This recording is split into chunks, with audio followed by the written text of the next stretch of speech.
Are we overthinking these?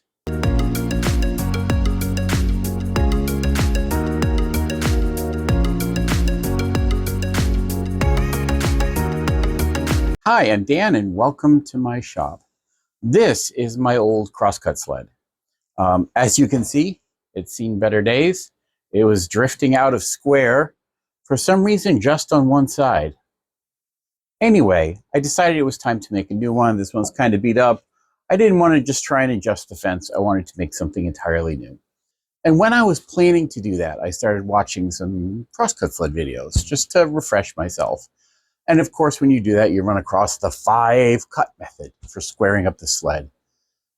And it occurs to me, it's an awful lot of math to achieve a ridiculously high level of precision that you're never going to need in woodworking. So I decided to do something a little bit different. It's not an idea I came up with entirely on my own. I kind of borrowed it from the Woodworking Companion, or at least a modified form of it. Let me tell you what I did.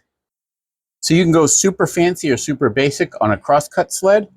I went with super basic, except with the addition of a couple of T-tracks, so you can put stop locks, hold downs, clamps, things like that to secure your workpiece. You can make them with swinging fences on them, so you can do 45-degree cuts, all kinds of crazy stuff.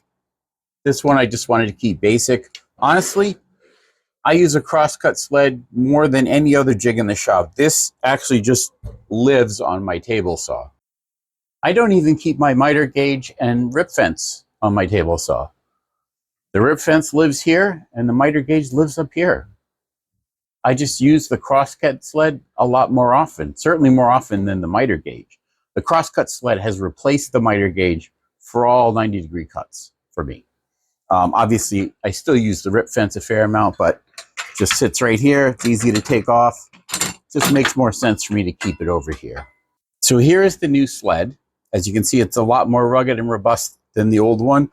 I stuck with 3/4 maple ply for the panel underneath, but I went with poplar hardwood for the ends instead of using plywood there. Just feels a lot heavier, more durable. So what I did is when I installed the near fence, I used near and far instead of front and back because front and back's a little confusing, but near and far. So what I did when I installed the near fence, I put a 1/4-20 bolt through here and drilled this hole exactly 1/4 inch diameter. So this is a very snug fit. And then over here, I got another 1/4-20 bolt, but I went oversized on that hole.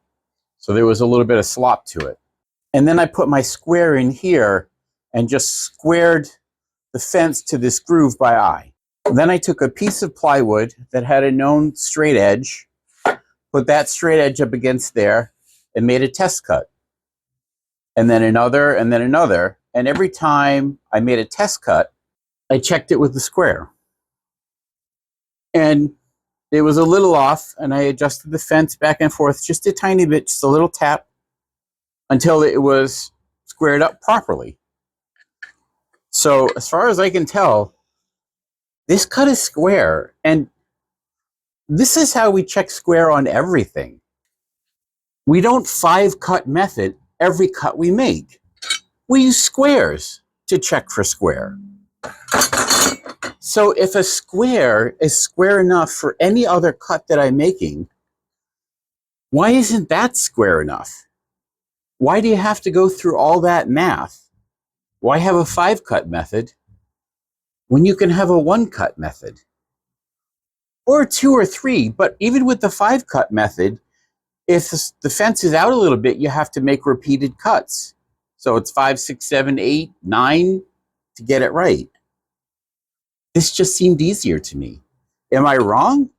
Is this not square enough? So there we are. That's my crosscut story, and I'm sticking to it. Crosscut is really simple. It's just a flat panel, a fence on either side, and rails on the back to go in the tracks on your table saw. You use 1 or 2.